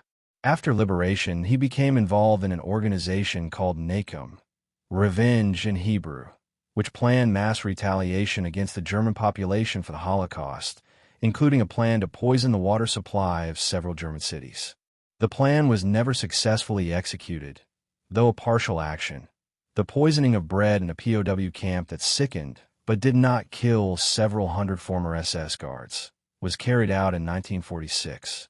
Kovner was arrested by British authorities in 1945 while attempting to bring the poison for the larger operation from Palestine to Europe, and was subsequently released. He emigrated to Israel, became a significant poet and author, and helped establish Yad Vashem's founding documents. He died in 1987. What history chose to forget about Kovner and the January 1st Manifesto is the specific context of what it meant to call things by their name in January 1942. The Jewish communal leadership in most of occupied Europe had not yet absorbed the reality that the deportations were not what the Germans claimed. The psychological barriers to believing that a modern European government was engaged in the systematic extermination of an entire people were real, powerful, and understandable. Kovner broke through those barriers on New Year's Day 1942 and said the thing that needed to be said. The people who heard it were largely not ready to act on it. The history of who was ready and who was not, and what the difference cost, runs through everything. Moment 23, Stalingrad. The moment Germany knew it had lost and kept fighting. Field Marshal Friedrich Paulus surrendered the remnants of the German Sixth Army at Stalingrad on February 2, 1943. Approximately 91,000 German soldiers, of the 330,000 who had been encircled by the Soviet winter counteroffensive in November 1942, walked into Soviet captivity. The remainder had died, either in combat or from cold, starvation, and disease during the 2 months of encirclement. It was the most decisive single German military defeat of the war and the turning point of the Eastern Front. What history chose to minimize about Stalingrad is not the battle itself, that is extensively documented and widely taught, but the internal German response to it. Goebbels declared 3 days of national mourning and theaters across Germany were closed. This was the first time that the Nazi government had publicly acknowledged a military catastrophe rather than obscuring or minimizing it. The acknowledgement was itself a propaganda calculation. Goebbels believed that the German population would accept the reality of Stalingrad better if it was framed as a heroic sacrifice than if it was discovered through rumor. The calculation was correct. Within the German military establishment, the defeat at Stalingrad produced a specific and consequential response among senior officers who had, up to this point, largely suppressed their doubts about Hitler's military leadership. The failure of the army group's attempts to break through the Soviet encirclement, the refusal of Hitler to authorize a breakout while breakout was still possible, and the catastrophic consequence of that refusal for the 330,000 men of the Sixth Army created a body of senior officers who believed, on the basis of direct operational experience, that Hitler's military judgment was destroying Germany. The July 20th plot of 1944, discussed in the previous section, grew directly from this body of officers and from this specific experience. The killing operations of the Holocaust continued, and in several respects accelerated after Stalingrad. Operation Reinhard, the extermination of approximately 2 million Jews in Belzec, Sobibor, and Treblinka, was well underway when Stalingrad fell and continued until the operational closure of the camps later in 1943. The Hungarian deportations that would kill 437,000 people in 56 days occurred in May through July 1944, 16 months after Stalingrad, and after it was clear to any professional military observer that Germany had lost the war. The Holocaust and the military war ran in parallel, driven by different logics, and the failure of the military war did not interrupt the killing program. In some ways, the knowledge of imminent defeat appeared to intensify the urgency with which certain elements of the SS pursued the final solution. What this means is that the standard framing of the Holocaust, that it was somehow a product of German military success, that it would have stopped if Germany had been losing, is false. The killing continued after Stalingrad. It continued after the invasion of Normandy. It continued after the failure of the Ardennes offensive. The machinery kept running because it had its own institutional logic, its own momentum, and its own committed personnel who were not primarily responding to military events. The Holocaust was not a byproduct of the war. It was a parallel project that ran on its own track. Moment 24. The Hungarian Jewish community. The fastest mass murder in history. On March 19, 1944, the same day that German forces occupied Hungary, Adolf Eichmann arrived in Budapest with a small advance team from the RSHA, checked into the majestic hotel on the Buda Hills, and began organizing what would become the fastest national deportation in the history of the Holocaust. He later calculated, approximately 3 months before the deteriorating military situation would make the operation impossible. He used them. The Hungarian deportations required the cooperation of the Hungarian government and the Hungarian state apparatus. Regent Miklós Horthy had allowed the German occupation to proceed rather than flee or resist, and the Hungarian civil administration, police, and railway system became instruments of the deportation. The Hungarian gendarmerie, the Sinderseg, conducted the roundups in the countryside with a thoroughness and a brutality that exceeded what Eichmann's small German team could have achieved on its own. Hungarian police used clubs and the instruction to pack quickly and bring valuables, which were confiscated, to concentrate Jewish communities in brickyards and collection points across the provinces. The efficient cooperation of Hungarian authorities was not coerced. It was, in the judgment of historians who have studied the period in detail, largely voluntary. 4 trains per day, each carrying approximately 3,000 people in sealed freight cars, departed from Hungary to Auschwitz-Birkenau. The journey took between 1 and 3 days, depending on the point of departure. At Auschwitz, the trains arrive at the new railway platform that had been constructed specifically inside the camp perimeter in May 1944, the Judenramp, the selection ramp, where SS physicians, including Joseph Mengele, conducted the selections. Of the 437,000 people who arrived from Hungary between May 15 and July 9, 1944, approximately 75% were immediately selected for the gas chambers. In practical terms, this means that approximately 328,000 of the 437,000 were dead within hours of their arrival. The crematoria at Auschwitz-Birkenau could not process the bodies fast enough. Pits were dug adjacent to the crematoria, and bodies were burned in the open. The Sonderkommando were working around the clock. The photographs taken by the anonymous Sonderkommando member in August 1944, discussed in Moment 14, document this overflow. The killing rate during the Hungarian deportations exceeded the capacity of the facility that had been specifically designed to kill as many people as efficiently as possible. Horthy suspended the deportations on July 7, 1944, under pressure from Pope Pius XII, the King of Sweden, President Roosevelt, and the Swiss government. Approximately 150,000 Jews in Budapest had not yet been deported and survived because of his intervention. Eichmann, furious, returned to Berlin. He came back in October 1944, following an abortive Hungarian armistice attempt that led to a German-backed fascist coup in Budapest.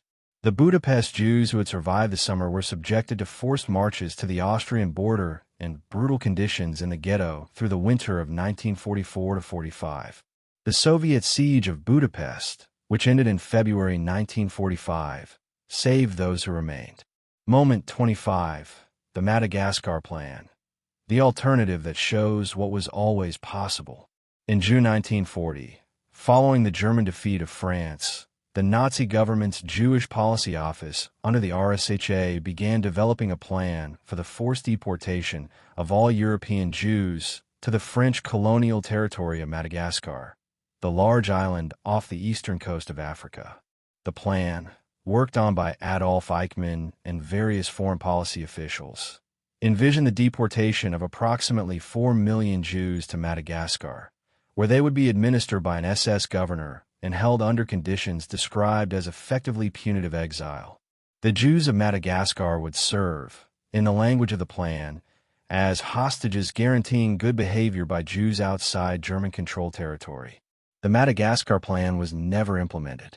It depended on the defeat of Britain and the neutralization of the British Navy, which was preventing the Germans from using the Atlantic shipping routes that the massive deportation would have required. When it became clear in late 1940 that Britain was not going to be defeated quickly, the Madagascar plan was shelved. The RSHA's Jewish Affairs Office turned its attention to other options. By mid-1941, those other options included mass shooting in the occupied Soviet territories and, by the end of 1941, the development of purpose-built extermination facilities. What the Madagascar plan reveals, and what history chose to minimize because it complicates the narrative of the Holocaust's inevitability, is that as late as June 1940, senior Nazi policy officials were developing alternatives to mass murder. This does not mean that the Madagascar plan was humanitarian, or that its authors were people with any genuine concern for the welfare of the Jews they planned to deport to a malarial island on the other side of the world under SS supervision. The conditions on Madagascar would likely have resulted in mass death through disease, starvation, and the brutalities of SS administration. The plan was not designed to preserve Jewish life. It was designed to eliminate Jewish presence from Europe, but it was not the final solution. And the fact that it was seriously developed as late as June 1940 means that the transition from expulsion to extermination was not predetermined in Nazi ideology. It was a decision, or a series of decisions, made in the specific circumstances of 1941, the invasion of the Soviet Union, the mobile killing operations of the Einsatzgruppen, the logistical problems of managing several million Jews in occupied Eastern Europe, and the bureaucratic and ideological convergence that produced the coordination of the Wannsee Conference. The Holocaust happened. It was not inevitable.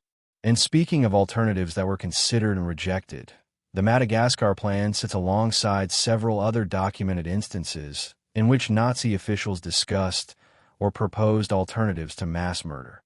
The negotiated emigration schemes of the 1930s, the Kastner negotiations of 1944, in which Hungarian Jewish lives were discussed as objects of negotiation with the SS, the Swedish and Swiss diplomatic interventions that saved the Budapest Jews.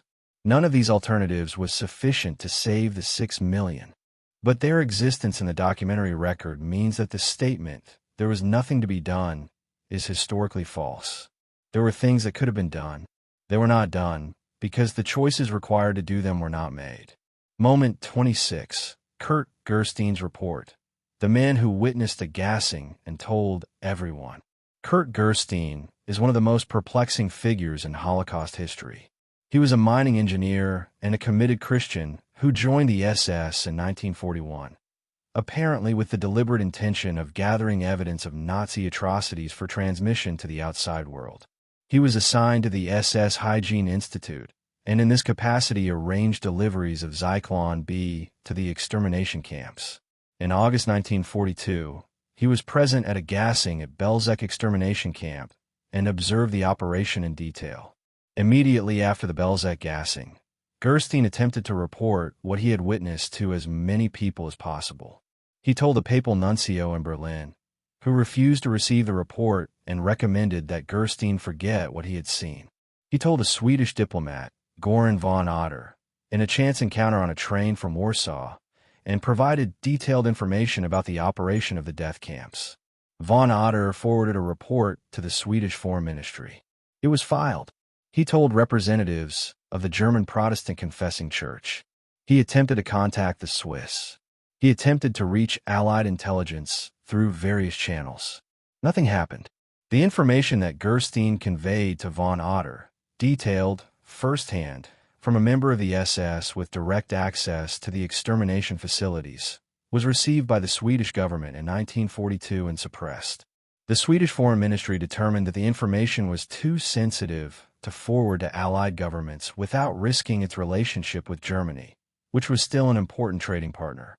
The papal nuncio's non-reception of Gerstein's report was consistent with the Vatican's broader policy of maintaining diplomatic relations with the German government rather than making public statements about atrocities.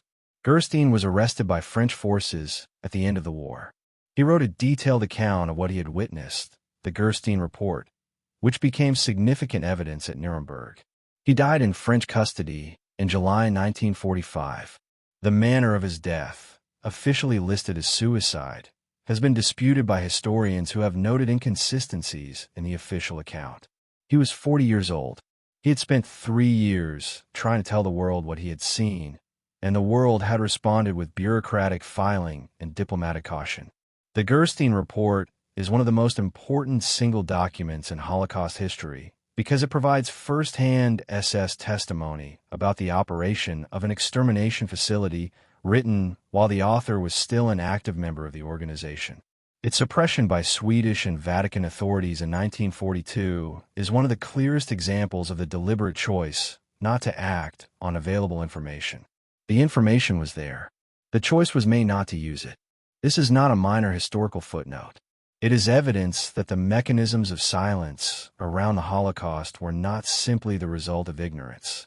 They were, in many cases, the result of active decisions by people who had the information and chose not to act. Moment 27. The death marches. The killing that continued after the camps were liberated. In January 1945, as Soviet forces advanced toward Auschwitz-Birkenau, the SS evacuated the camps. Approximately 60,000 prisoners, those who could walk, were forced to march westward through the Polish winter toward other camps deeper in the Reich. The marches took place in temperatures well below freezing. The prisoners were inadequately clothed, carrying nothing. Those who fell behind were shot. Those who could not keep up were shot. Those who tried to escape were shot. The death toll of the Auschwitz evacuation march, before the prisoners even reached other camps, was estimated at between 9,000 and 15,000 people. The Auschwitz March was one of hundreds of similar operations across the collapsing Nazi camp system in the winter and spring of 1945.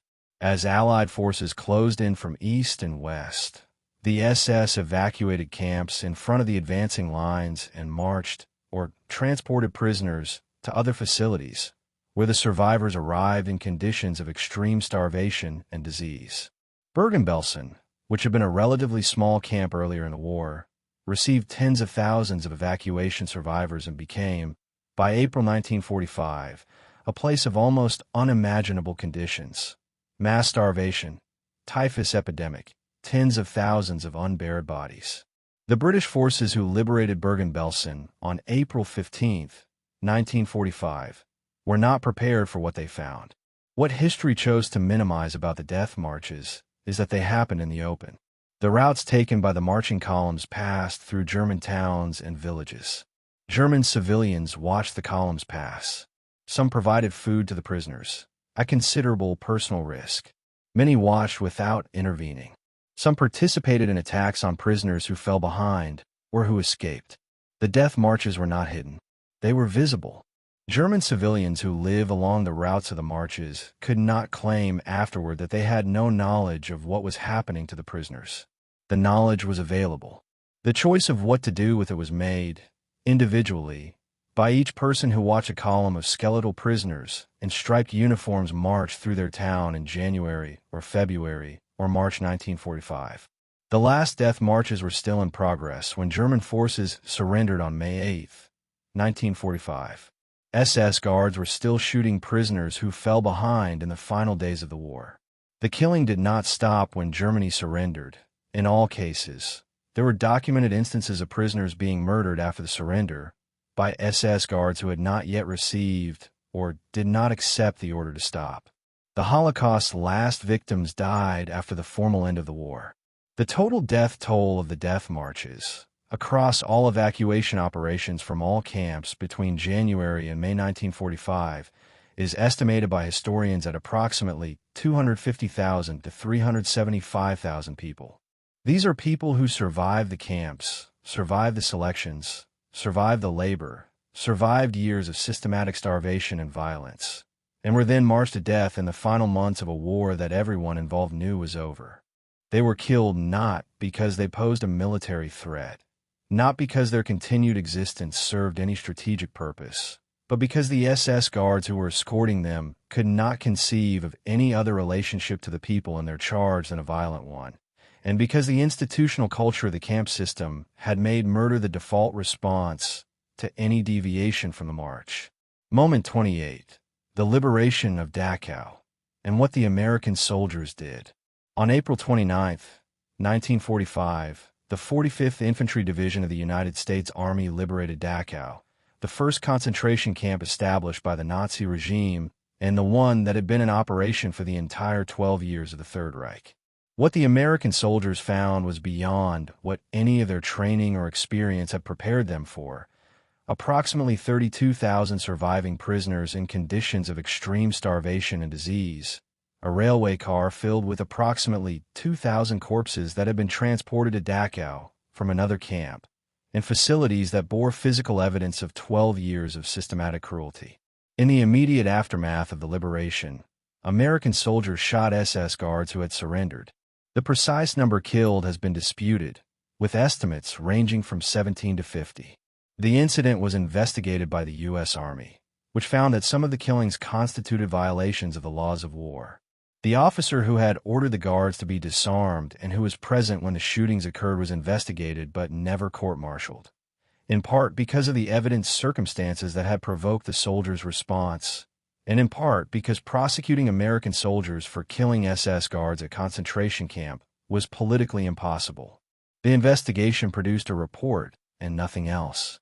The liberation of Dachau was witnessed by journalists and photographers who produced some of the most significant documentary evidence of the camp's conditions that the American public received. Margaret Burke White photographed the survivors.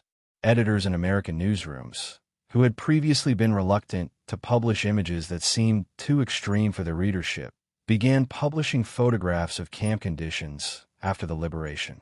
The visual evidence produced by the liberation of Dachau, Bergen-Belsen, and other camps in April 1945 was the first time that most of the American and British public directly confronted the physical reality of what had been happening in Europe.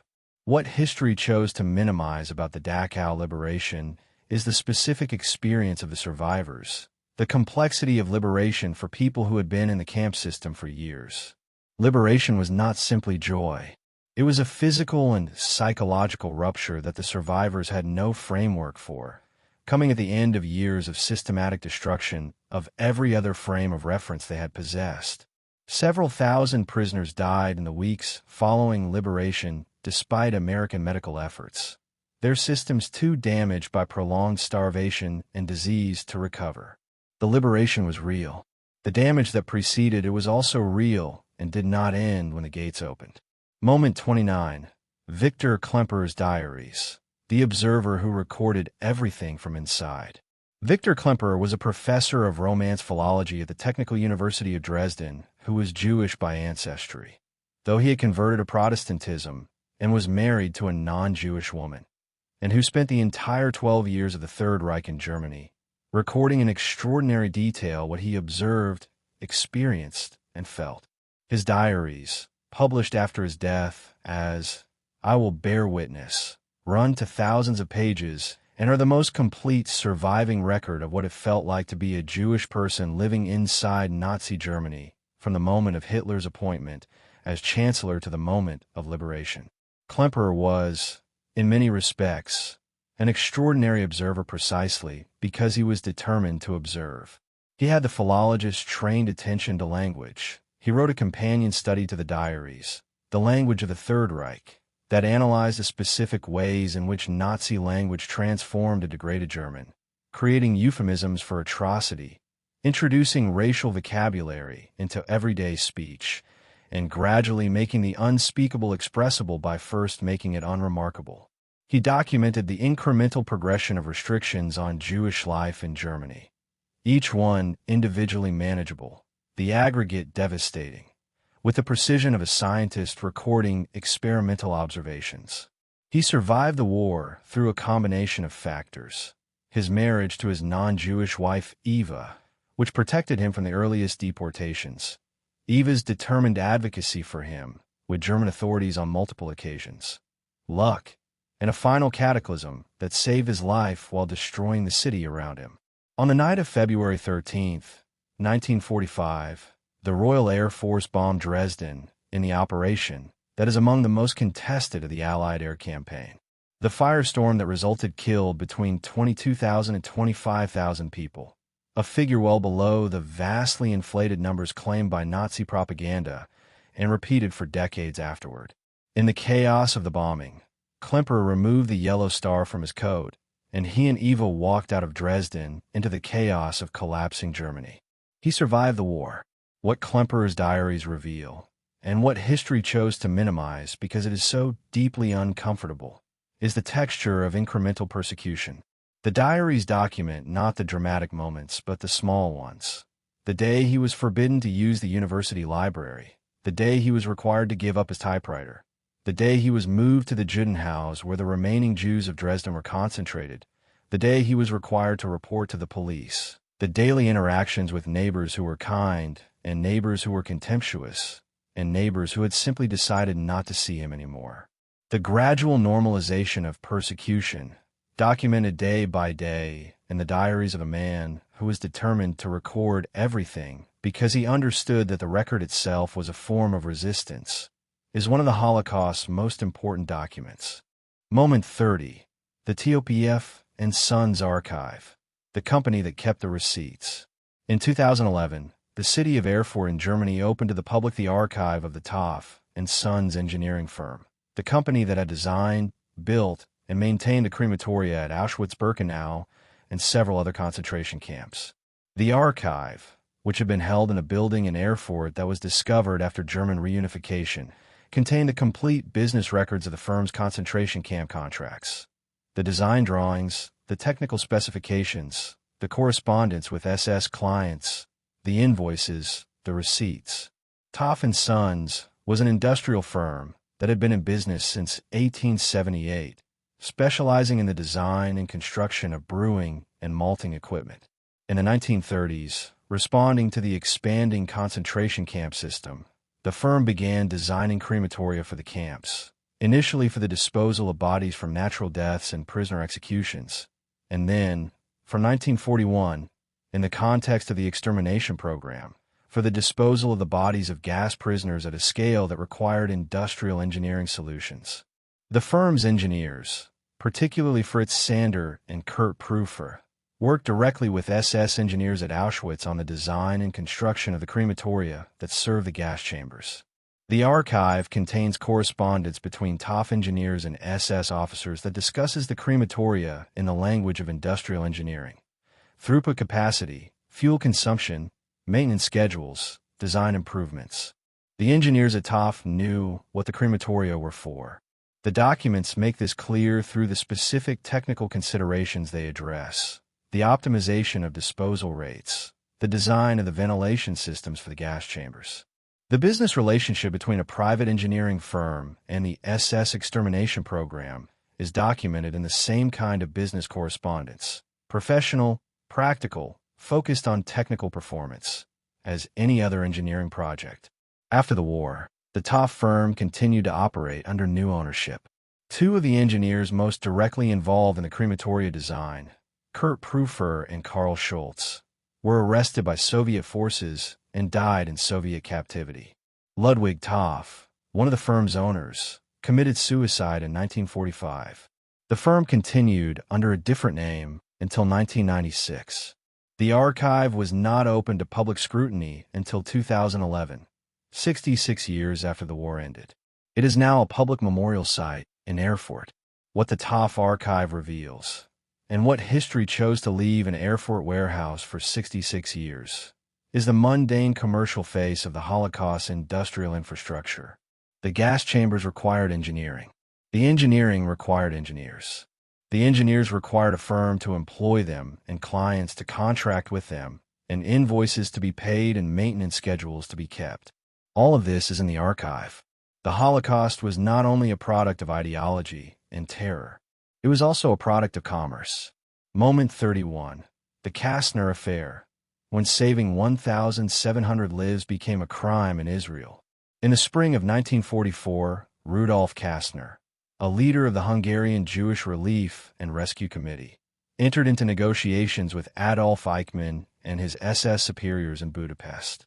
The negotiations, which also involved contact with Himmler's intelligence organization, centered on the exchange of Jewish lives for goods, trucks, coffee, tea, soap, that Germany needed for the war effort. The result of the negotiations was the departure in June 1944 of what became known as the Kastner train, a transport of 1,684 Hungarian Jews who were taken not to Auschwitz, but to Bergen-Belsen, and then released in neutral Switzerland in December 1944. The 1,684 people on the Kastner train survived the war. The approximately 437,000 Hungarian Jews who were deported to Auschwitz in the same period did not, in the great majority of cases. The relationship between these two facts, the 1,684 who were saved and the hundreds of thousands who were not, became the central question of the Kastner Affair, which consumed Israeli politics for a decade after the war. In 1952, a Hungarian-Israeli journalist named Malkiel Grunwald published a pamphlet accusing Kastner, who was by then an official in the Israeli government, of collaboration with the Nazis, specifically of having suppressed information about the destination of the deportation trains in exchange for the safety of the Kastner train's passengers, and of having used his influence to select the passengers of the train in ways that favored Zionist activists and his own family members over other categories of victims. The Israeli government sued Grunwald for defamation. The trial became, effectively, a trial of Kastner himself. The district court judgment, delivered in 1955, found that Kastner had sold his soul to the devil, meaning that his negotiations with Eichmann had involved a degree of cooperation with the Nazi deportation machinery that went beyond what could be justified by the lives saved. The judgment was partially overturned by the Israeli Supreme Court in 1958, which found that Kastner's rescue activities had saved the 1,684 people on the train and that his conduct could not be simply characterized as collaboration. But Kastner did not live to see the Supreme Court's judgment. He was assassinated outside his Tel Aviv home in March 1957. The Kastner Affair is one of the most morally complex episodes in Holocaust history, precisely because it refuses the comfortable categories. Kastner was not a collaborator in the sense of someone who helped the Nazis for personal gain with no benefit to Jewish people. He saved 1,684 lives in circumstances where lives could only be saved through negotiation with the machinery of murder. He was also a man who made choices about who would be on the train and who would not. Choices that were made in conditions of extreme pressure and incomplete information, but that had fatal consequences for those not chosen.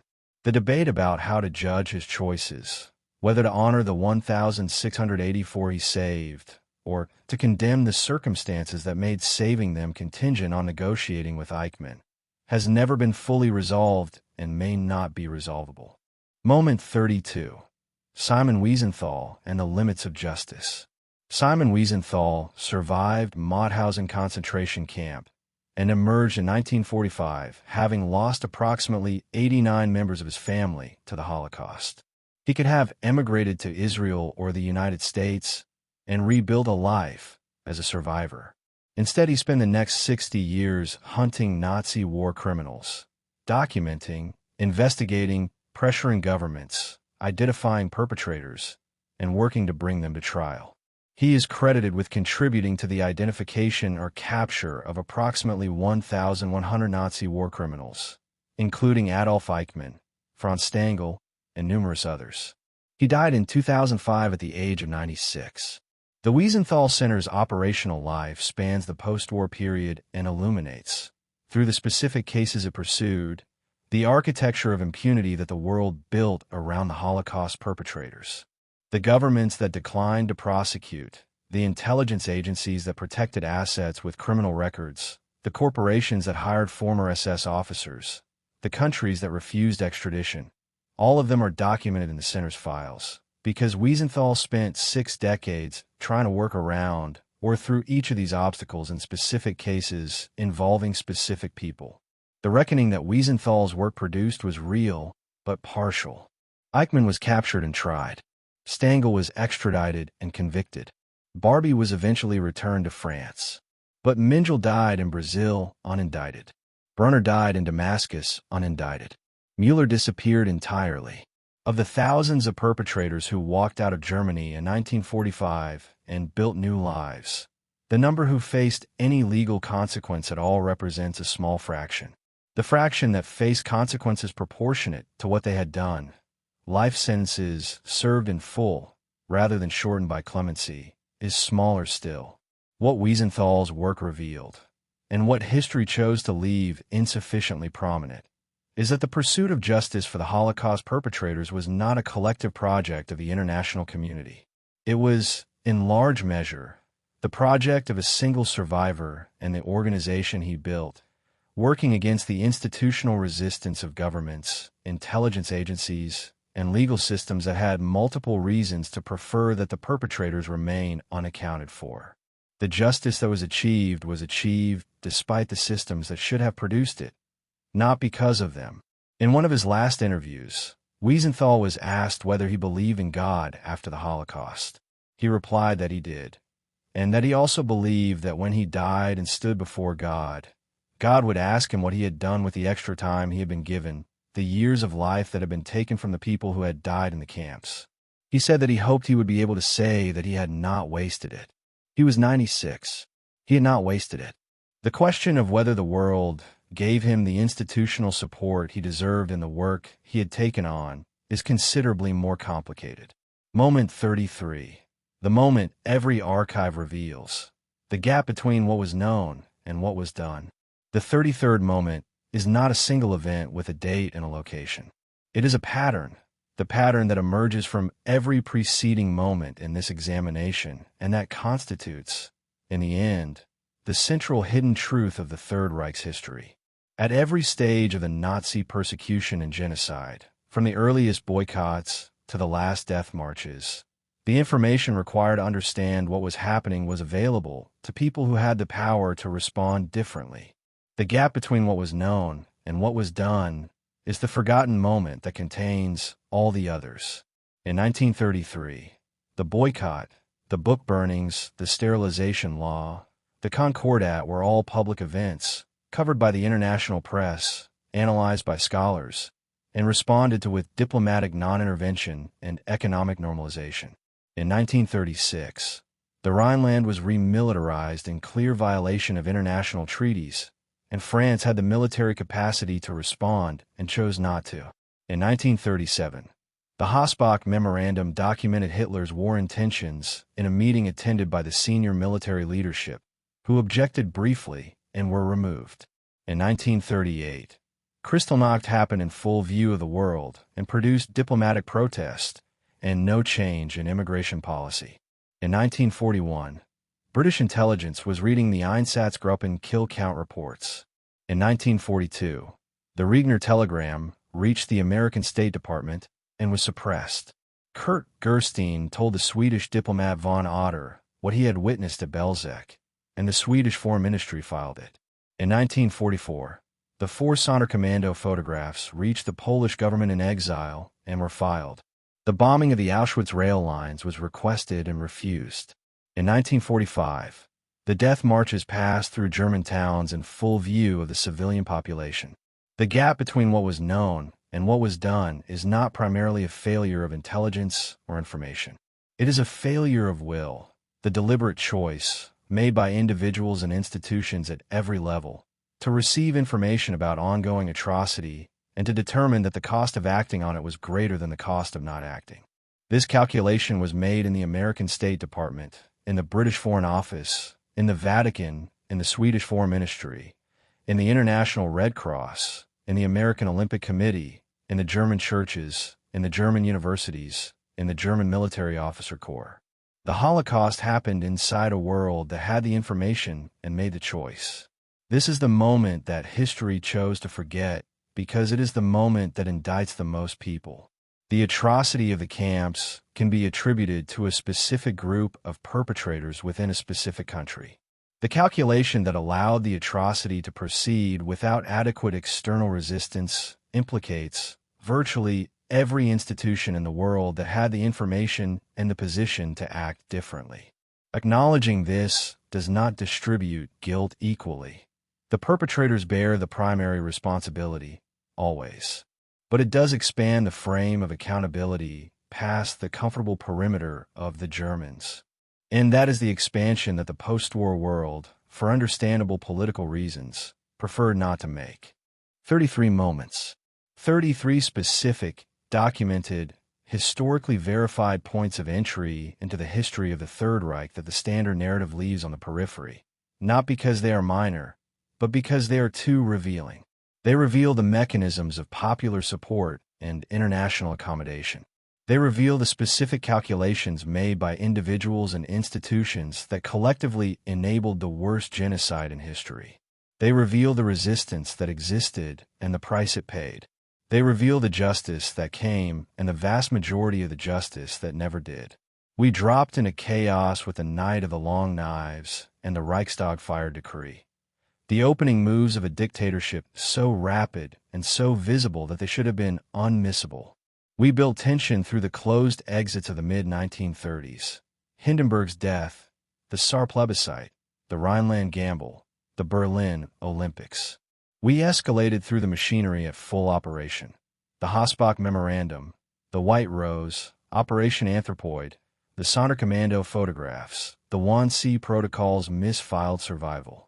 We exploded into the moments of resistance and catastrophe.